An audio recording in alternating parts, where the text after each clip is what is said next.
Hello friends, welcome back. Friends, पिछली video में हमने Node.js को इंस्टॉल किया था। जावास्क्रिप्ट की फाइल को एग्जीक्यूट करने के लिए Node.js रन टाइम इन्वायरमेंट है जावास्क्रिप्ट का, और इसके थ्रू हम जावास्क्रिप्ट की फाइल को एग्जीक्यूट कर सकते हैं। और मैंने यहाँ पे जावास्क्रिप्ट की फाइल को एग्जीक्यूट किया था और यहाँ जो है टर्मिनल में हम उसका रिजल्ट देख सकते हैं। तो जावास्क्रिप्ट के इस कोर्स के अंदर हम क्या क्या गेन कर चुके हैं, इंट्रोडक्शन हो चुका है, कोर्स डिटेल्स हो चुकी है, डोम मैनिपुलेशन के ऊपर एक वीडियो बन चुकी है, Node.js इंस्टॉल हो चुका है। अब हम वेरिएबल डिक्लेरेशन के ऊपर बात करेंगे आज की इस वीडियो में। वेरिएबल डिक्लेरेशन किस तरह होता है जावास्क्रिप्ट में, वर, लेट और कॉन्स्ट, इन तीन रिजर्व वर्ड्स के थ्रू हम वेरिएबल को डिक्लेयर कर सकते हैं। तो इस पर जाने से पहले सबसे पहले मैं आपको कमेंट्स के बारे में बता देता हूं। तो जावास्क्रिप्ट में कमेंट लिखने का तरीकाकार ये है कि अगर हम डबल फॉरवर्ड स्लैश देते हैं और उसके आगे हम कुछ लिखते हैं तो इसको सिंगल लाइन कमेंट कहा जाता है। और सिंगल लाइन कमेंट का मतलब ये है कि एक ही लाइन के अंदर आप कोई कमेंट देना चाहते हैं तो हम डबल फॉरवर्ड स्लैश के थ्रू कमेंट दे सकते हैं। कमेंट का बेनिफिट ये होता है कि अगर हम कोई कोड लिखते हैं और कोड के ऊपर या नीचे हम कोई कमेंट लिखते हैं तो हमें पता चलता है कि ये कोड हमने क्यों लिखा है, यानी उसके बारे में डिटेल हम लिखते हैं कमेंट के अंदर। और अगर हम कुछ टाइम के बाद उस कोड को देखेंगे तो हमें पता चलेगा कि कौन सा कोड हमने क्यों लिखा है। तो कमेंट का ये फ़ायदा है, बेनिफिट है। और अगर कमेंट एक लाइन में नहीं है, बहुत सारी लाइंस में है, तो उसको मल्टी लाइन कमेंट कहते हैं। और मल्टी लाइन कमेंट को लिखने का तरीकाकार ये है, सपोज मैं यहाँ पे लिखता हूँ this is multi line comment, ठीक है, और ये बहुत सारी लाइंस में मैं लिख देता हूँ, ठीक है। अब इसको कमेंट आउट करने का तरीकाकार ये है, फॉरवर्ड स्लैश यहाँ पे दिया और स्टैरिक दिया, ठीक है, और यहाँ पे नीचे भी हमने स्टैरिक देके फिर फॉरवर्ड स्लैश करना है, तो ये मल्टी लाइन कमेंट कहलाएगा। इसके अगर हम नीचे कर देते हैं तो ये बेहतर रहेगा, आपकी समझ में आएगा। इसको मैं यहाँ पे नीचे कर देता हूँ। तो ये मल्टी लाइन कमेंट लिखने का तरीकाकार ये है। अब हम जावास्क्रिप्ट में वेरिएबल डिक्लेरेशन के ऊपर बात करेंगे कि वर्क, कॉन्स्ट और लेट जो वेरिएबल डिक्लेरेशन है, ये जो रिजर्व वर्ड्स है, इसके थ्रू हम किस तरह वेरिएबल को डिक्लेयर कर सकते हैं और इनमें डिफरेंस क्या है। एक बात मैं आपको बताता चलूं कि वर, लेट और वर, लेट एंड कॉन्स्ट, ये रिजर्व वर्ड्स हैं जावास्क्रिप्ट के अंदर, और इसके थ्रू हम वेरिएबल को डिक्लेयर करते हैं। यानी कोई वेरिएबल अगर हमने लेना हो, लिखना हो, तो हम इन तीन कीवर्ड्स के थ्रू जो है वेरिएबल को डिक्लेयर कर सकते हैं। दूसरी चीज मैं आपको ये भी बताऊंगा कि इनमें डिफरेंस क्या है, ठीक है। तो अगर मैं सबसे पहले वर के ऊपर बात करूं, वर अगर हम यूं लिखते हैं और उसके बाद हम यहाँ पे वेरिएबल का नाम देंगे, वर लिखने के बाद स्पेस देके वेरिएबल का नाम और इक्वल टू का साइन देंगे। इसका मतलब ये होता है कि असाइन करना है, हमने इसकी वैल्यू अगर असाइन करनी है तो ये इक्वल टू देने के बाद हम वैल्यू लिखेंगे। अगर हमने वेरिएबल की वैल्यू स्ट्रिंग में देनी है तो हमने सिंगल कोट या डबल कोट के अंदर उसकी वैल्यू लिखनी होगी। यानी सपोज मैं यहाँ पे लिखूंगा दिस इज स्ट्रिंग, ठीक है, तो ये क्या कहलाएगा, ये स्ट्रिंग कहलाएगा। स्ट्रिंग यानी हमने लेटर्स में कुछ लिखना हो तो इस तरीके से हम लिखेंगे।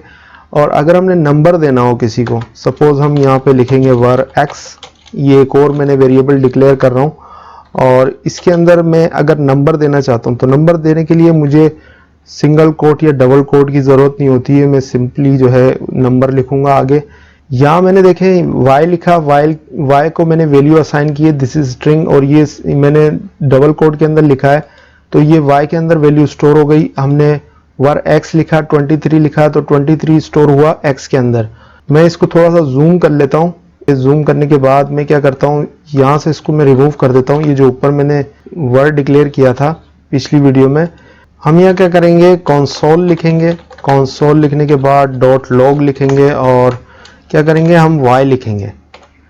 यानी मैं कंसोल के अंदर यहाँ पे y को प्रिंट करना चाहता हूँ। मैं सेव करता हूँ। सेव करने के बाद यहाँ पे मैं लिखूंगा नोड, यानी इसको एग्जीक्यूट करना चाह रहा हूँ जावास्क्रिप्ट की फाइल को, नोड index.js, यानी जावास्क्रिप्ट की फाइल का नाम आगे लिखूंगा स्पेस देके। नोड index.js जैसी मैंने लिखा, दिस स्ट्रिंग, ये देखें स्ट्रिंग लिखा हुआ आ रहा है, यानी जो हमने y के अंदर वैल्यू असाइन की थी तो वो वैल्यू यहाँ पर शो हो रही है। अगर मैं यहाँ पे क्या करता हूँ, x करता हूँ और मैं सेव करता हूँ, और उसके बाद मैं क्या करता हूँ, नोड index.js लिखूंगा। 23 जो वैल्यू हमने x को दी थी वो यहाँ पर अब प्रिंट हो चुकी है, यहाँ पे नजर आ रही होगी आपको। तो इस तरीके से हम स्ट्रिंग दे सकते हैं, नंबर दे सकते हैं वेरिएबल के थ्रू और इसको एग्जीक्यूट कर सकते हैं इस तरीके से, यानी नोड index.js, यानी किसी फाइल को अगर एग्जीक्यूट करना हो नोड स्पेस देके index.js हम लिखेंगे तो फाइल जो है जावास्क्रिप्ट की एग्जीक्यूट हो जाएगी। तो मैं आपको बताता हूँ कि वर, लेट और कॉन्स्ट इन तीनों कीवर्ड्स के अंदर डिफरेंस क्या है। इन तीनों कीवर्ड्स के थ्रू हम वेरिएबल को तो डिक्लेयर करते हैं, लेकिन इनमें डिफरेंस क्या होता है वो मैं आपको बताऊंगा अभी। तो सबसे पहले मैं वर के बारे में आपको बताता हूँ। वर जो है इसको हम अगर किसी वेरिएबल को डिक्लेयर करते हैं तो इसको एक्सेस कर सकते हैं हम ग्लोबली, यानी इसको हर जगह से हम प्रोग्राम के अंदर एक्सेस कर सकते हैं। अगर हमने जिस सपोज यहाँ पे वर x लिखा, यानी एक वेरिएबल हमने लिखा यहाँ पर x के नाम से, एक वेरिएबल हमने लिखा y के नाम से, तो इसको हम ग्लोबली एक्सेस कर सकते हैं प्रोग्राम के अंदर हर जगह से। मैं यहाँ पे लिखूंगा एक फंक्शन और इसको नाम दूंगा माय फंक्शन के नाम से। और फंक्शन को समझने की आपको ज़रूरत नहीं है, फंक्शंस जितने भी होते हैं जावास्क्रिप्ट में उसके ऊपर एक डिटेल वीडियो बनाऊंगा। तो अभी आप सिर्फ इतना समझ लें कि मुझे वेरिएबल समझाना है। इस फंक्शन के अंदर मैं लिखूंगा console.log और इस console.log के अंदर मैं लिखूंगा x, यानी मुझे x प्रिंट करवाना है। यहाँ पे भी मैंने console.log लिखा है बाहर इस फंक्शन के, और यहाँ पे फंक्शन को मैं क्या करूँगा, मुझे फंक्शन को चलाना है तो यहाँ पे मैं क्या करूँगा, माय फंक्शन लिखूंगा और इसके नीचे भी मैंने console.log x लिखा है और फंक्शन के अंदर भी console.log x लिखा है। x को मैं पहले डिक्लेयर कर चुका हूँ, उसको वैल्यू दे चुका हूँ। तो ये दो जगह मैं यहाँ पे प्रिंट करना चाहता हूँ, console.log x यानी फंक्शन के अंदर और ये फंक्शन के बाहर भी। फंक्शन को मैंने रन करने के लिए माय फंक्शन ब्रैकेट लिखा और सेमीकोलन लिखा है। तो अब क्या होगा कि सपोज मैं इसको यहाँ पे टर्मिनल को क्लियर कर देता हूँ। यहाँ पे मैं लिखता हूँ node index.js। सॉरी मैंने इसको सेव नहीं किया था, मैं सेव करके अब लिखूंगा। यहाँ पे पहले क्लियर कर लेता हूँ node index.js। तो यहाँ पे दो जगह प्रिंट हुआ, यानी हमने एक्सेस किया इसको, फंक्शन के अंदर भी हमने इसको एक्सेस किया, यानी हमने प्रिंट किया इसको, और यहाँ पे इस फंक्शन के बाहर भी हमने इसको एक्सेस किया। तो हम वर को एक्सेस कर सकते हैं प्रोग्राम के अंदर कहीं भी, लेकिन वर वेरिएबल अगर हमने फंक्शन के बाहर डिक्लेयर किया हुआ है तो हम इसको एक्सेस कर सकते हैं, लेकिन अगर इसको फंक्शन के अंदर डिक्लेयर कर दें हम तो इसको हम एक्सेस नहीं कर सकते। सपोज मैं यहाँ पे क्या करता हूँ, यहाँ इसको कट करके पेस्ट कर देता हूँ, यानी मैं इस फंक्शन के अंदर इसको डिक्लेयर कर रहा हूँ var x23 और यहाँ पे मैंने console.log x यानी इस फंक्शन के अंदर ही मैं इसको प्रिंट करा रहा हूँ, और एक console.log x में यहाँ पे लिख रहा हूँ, इसको फंक्शन के बाहर प्रिंट कराना चाह रहा हूँ। तो ये जो है ये तो प्रिंट हो जाएगा, लेकिन ये प्रिंट नहीं होगा क्योंकि हम इसको फंक्शन के बाहर एक्सेस नहीं कर सकते अगर हमने वर वेरिएबल को फंक्शन के अंदर डिक्लेयर किया हुआ है। हमने इसको पहले बाहर डिक्लेयर किया था, अब इसको अगर हमने फंक्शन के अंदर डिक्लेयर किया तो हम इसको एक्सेस नहीं कर सकते। मैं यहाँ से क्लियर करता हूँ node index.js। अगर मैं लिखता हूँ, सॉरी फिर मैंने सेव नहीं किया, सेव करके मैं फिर लिखता हूँ, पहले क्लियर कर लेता हूँ।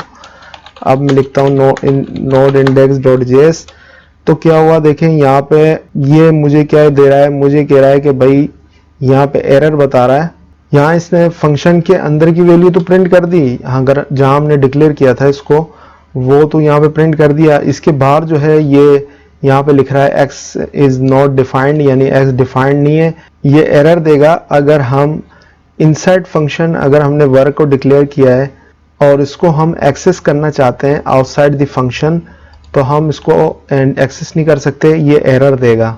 वर्क की एक और खूबी ये है कि इसको हम रीडिक्लेयर भी कर सकते हैं और उसको अपडेट भी कर सकते हैं। सपोज मैं यहाँ पे क्या करता हूँ, ये वर y हमने यहाँ पे डिक्लेयर किया हुआ है, ठीक है, इसको हम रीडिक्लेयर करते हैं वर y, ठीक है, और हम इसको नंबर दे देते हैं, कोई वैल्यू दे देते हैं, हम 34 कर देंगे और इसको हम सेव करते हैं। और सेव करके अगर हम यहाँ पे सबसे पहले टर्मिनल को हम क्लियर करते हैं, हम लिखते हैं node index.js। तो सॉरी हमने यहाँ पे इसको कंसोल नहीं किया, console.log हम लिखते हैं और इसको प्रिंट करवाना है। तो प्रिंट करवाने के लिए मैं console.log y लिखता हूँ। अब इसको अगर मैं यहाँ पे नोड ये index.js को एग्जीक्यूट करता हूँ तो 34 यहाँ पे दिखा रहा है। पहले हमने इसको वैल्यू दी थी स्ट्रिंग की, अब हमने इसको नंबर दिया है, तो इसको हमने रीडिक्लेयर किया, यानी var y 34। वर को हम अपडेट भी कर सकते हैं। अगर हम अपडेट करना चाहते हैं तो हम यहाँ पे अगर y लिखें और असाइन करें इसको कोई दूसरी वैल्यू, 54 हमने यहाँ पे दी इसको वैल्यू, और अगर हम दोबारा से इस फाइल को रन करते हैं, सपोज, सॉरी यहाँ पे कुछ गड़बड़ है, यहाँ पे मैं लिखता हूँ node index.js और अभी देखिए यहाँ पे वैल्यू दे रहा है 54। तो वर वेरिएबल को हम रीडिक्लेयर भी कर सकते हैं और अपडेट भी कर सकते हैं, ये इसकी खूबी है। एक और चीज़ मैं आपको बताता हूँ, मैं अगर इसको ऊपर ले जाता हूँ, यहाँ पे मैं इस y को मैंने इनिशियलाइज किया हुआ है यहाँ पे, यानी इसको वैल्यू दी हुई है, लेकिन अगर मैं इसको पहले से प्रिंट कर दूँ उसके बाद मैं यहाँ पे इसको डिक्लेयर करता हूँ तो क्या होगा, ये अनडिफाइंड का एरर देगा। मैं इसको सेव करता हूँ, सेव करने के बाद सबसे पहले मैं यहाँ पे टर्मिनल को क्लियर करता हूँ, index.js नोड लिखूंगा और तो ये एरर देगा अनडिफाइंड का, y इज नॉट डिफाइंड। तो वर वेरिएबल को अगर हम प्रिंट करना चाहते हैं उसको इनिशियलाइजेशन से पहले, तो हम उसको प्रिंट नहीं कर सकते, हमें पहले उसको डिक्लेयर करके इनिशियलाइज करना पड़ेगा, उसके बाद हम प्रिंट कर सकते हैं, वरना तो ये अनडिफाइंड का एरर देगा। तो अब मैं आपको लेट वेरिएबल के बारे में बताऊंगा। इसको मैं कमेंट आउट कर लेता हूँ फॉरवर्ड स्लैश के थ्रू, और यहाँ नीचे आते हैं, मैं यहाँ पे फंक्शन लिखूंगा, फंक्शन माय फंक्शन, ठीक है, और इसके अंदर मैं इफ़ की कंडीशन यूज़ करूँगा, इफ़ ट्रू, और यहाँ पे करली ब्रेसेस यानी ब्लॉक्स हैं ये इफ़ के, इस ब्लॉक्स के अंदर ही मैं, यानी करली ब्रेसेस के अंदर ही मैं क्या करूँगा, लेट को डिक्लेयर करना चाह रहा हूँ, यानी लेट का एक वेरिएबल डिक्लेयर करना चाह रहा हूँ। तो मैं लेट x और यहाँ पे इसको वैल्यू असाइन करूँगा 8 में कर दूँगा, और क्या करूँगा कि इसको मैं यहाँ पे इसी ब्लॉक के अंदर मैं क्या करता हूँ, इसको प्रिंट कराना चाहता हूँ console.log, और इन ब्रैकेट्स के अंदर मैं x लिख दूंगा, ठीक है। ये x लिखने के बाद अब मैं क्या करूँगा कि ये जो ब्लॉक है इफ़ के, इसके बाहर भी अगर मैं इसको एक्सेस करना चाहता हूँ, मैं लिखता हूँ console.log x, यहाँ मैं सेमी कॉलन दे देता हूँ, सेमी कॉलन दूंगा, और यहाँ पे भी मैं सेमी कॉलन दूंगा। तो अब क्या होगा, देखें, हम लेट का जो वेरिएबल है इसको हम यहाँ ब्लॉक के बाहर आउटसाइड जो ब्लॉक है, यानी इसके अंदर हमने यहाँ पे डिक्लेयर किया ब्लॉक के अंदर, इसके बाहर हम जो है इसको एक्सेस नहीं कर सकते। अगर सपोज मैं यहाँ पे आता हूँ, इसको पहले सबसे पहले मैं सेव कर लेता हूँ, सेव करने के बाद मैं यहाँ पे टर्मिनल के अंदर node index.js अगर मैं लिखूंगा, यहाँ पर मुझे एरर देगा, सॉरी यहाँ पर ये प्रिंट नहीं हुआ, इसको मैंने फंक्शन को अभी तक रन नहीं किया। मैं यहाँ पर लिखूंगा माय फंक्शन, तो माय फंक्शन लिखने के बाद यहाँ सेमी कॉलन दूंगा, सेव करूंगा, उसके बाद मैं इसको क्लियर करता हूँ, क्लियर करने के बाद node index.js लिखूंगा। तो देखिए यहाँ पर ये एरर दे रहा है x is not defined, x ये वाला डिफाइंड नहीं है, वो ये कहना चाह रहा है। यहाँ पे ये तो प्रिंट हो चुका है, यहाँ पे 8 प्रिंट हुआ, उसके बाद जो है ये प्रिंट नहीं हुआ, क्योंकि यहाँ पे एरर दे रहा है कि x डिफाइंड नहीं है। यानी हम किसी पर्टिकुलर ब्लॉक के अंदर अगर हम लेट को डिक्लेयर करते हैं तो उसको आउटसाइड द ब्लॉक जो है, यानी ये जो ब्लॉक है ये यहाँ पे हमने दिया है, इस ब्लॉक के बाहर हम इसको एक्सेस नहीं कर सकते। हमने इसको अंदर डिक्लेयर किया है, उसको अंदर ही एक्सेस कर सकते हैं, इससे बाहर एक्सेस नहीं कर सकते। दूसरी चीज़ ये है कि लेट जो है इसको हम रीडिक्लेयर नहीं कर सकते, लेकिन इसको अपडेट कर सकते हैं। जिस तरह हमने पहले बताया था कि वर वेरिएबल जो है इसको हम रीडिक्लेयर भी कर सकते हैं और उसको अपडेट भी कर सकते हैं, लेकिन लेट जो है इसको रीडिक्लेयर नहीं किया जा सकता, इसको हम अपडेट कर सकते हैं। मैं यहाँ एक लेट वेरिएबल लेता हूँ, लेट एक्स, और इसको मैं कोई वैल्यू दे देता हूँ, और दूसरी चीज़ ये करूँगा कि मैं इसको रीडिक्लेयर करूँगा, यानी मैं लिखूँगा लेट एक्स और इसको दोबारा कोई वैल्यू दूंगा, तो मैं यहाँ पे 67 कर देता हूँ। यहाँ हमने क्या किया है कि x लिया, उसको वैल्यू दी, और यहाँ पे x दोबारा लिया है, यानी रीडिक्लेयर किया है। तो अब क्या रिजल्ट आएगा, अगर हम यहाँ पर क्या करते हैं, इसको पहले क्लियर करते हैं, हम लिखते हैं node index.js, ठीक है। यहाँ पे ये क्या दे रहा है कि identifier x has already been declare, यानी ये पहले ही डिक्लेयर हो चुका है, तो हम उसको रीडिक्लेयर नहीं कर सकते। यानी हम x को जिस लेट को हम रीडिक्लेयर नहीं कर सकते। इसको मैं यहाँ से कमेंट आउट कर लेता हूँ। हाँ, ये कर सकते हैं कि हम x लिखें और इसको दोबारा से वैल्यू असाइन करें, यानी हम अगर अपडेट करना चाहते हैं तो अपडेट कर सकते हैं। अब अगर मैं इसको प्रिंट करता हूँ node index.js, ठीक है, तो हम इसको अपडेट कर सकते हैं। यहाँ पे मैं console.log मैंने नहीं लिखा, यानी इसको हमने प्रिंट नहीं करवाया। मैं यहाँ पे console.logx लिखता हूँ, इसको सेव करता हूँ। सेव करने के बाद हम यहाँ पे अब लिखते हैं node index.js। तो हमने यहाँ पे 67 यानी हमने इसको वैल्यू दी है, यानी इसको हमने अपडेट किया है। पहले हमने वैल्यू दी थी 54, उसके बाद हमने इसको अपडेट किया 67 की, तो यहाँ पे ये वैल्यू प्रिंट होकर आ गई। एक और चीज़ लेट वेरिएबल में ये है कि इसको अगर हम प्रिंट करते हैं इनिशियलाइज करने से पहले, तो जिस तरह हमने पहले वर्क को किया था तो हम नहीं कर सकते, यानी अनडिफाइंड का एरर देगा। अगर हम यहाँ पर अब सपोज लिखते हैं, पहले मैं इसको क्लियर कर देता हूँ। मैं यहाँ पे लिखता हूँ node index.js, और अब क्या है कि वही अनडिफाइंड का एरर देगा, can't access x before initialization, यानी इसको एक्सेस नहीं कर सकते इनिशियलाइजेशन से पहले। तो ये तो बात हो गई लेट की। अब मैं आपको कॉन्स्ट के बारे में बताता हूँ। कॉन्स्ट की और लेट में क्या डिफरेंस है। ये दोनों लेट और कॉन्स्ट सेम ही है, लेकिन एक दो डिफरेंस है जो बहुत बेसिक डिफरेंस है। कॉन्स्ट को जो है हम ना ही रीडिक्लेयर कर सकते हैं और ना ही इसको अपडेट कर सकते हैं। जैसे कि हमने पहले आपको लेट के बारे में बताया कि लेट को हम क्या कर सकते हैं, उसको अपडेट कर सकते हैं, लेकिन इसको अपडेट भी नहीं कर सकते हैं कॉन्स्ट को। बाकी जो खूबियां हैं वो सारी सेम लेट की हैं, लेकिन ये एक मेजर डिफरेंस है। और दूसरी चीज़ ये है कि हम इसको इनिशियलाइज करेंगे, यानी कॉस्ट को अगर हम कोई वेरिएबल हम डिक्लेयर करते हैं तो उसको इनिशियलाइज करना लाजमी है, वरना तो वो एरर देगा।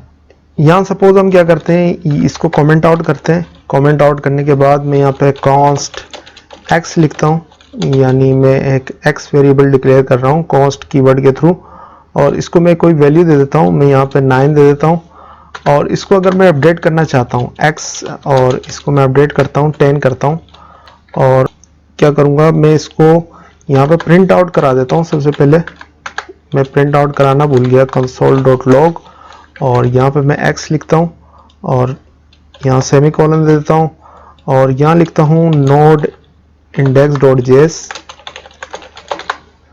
तो यहाँ पे देखें ये एरर दे रहा है, असाइनमेंट टू कांस्टेंट वेरिएबल, यानी टाइप एरर है। x जो है इसको हम अपडेट नहीं कर सकते, यानी x को जो है हम ना रीडिक्लेयर कर सकते हैं और ना ही अपडेट कर सकते हैं।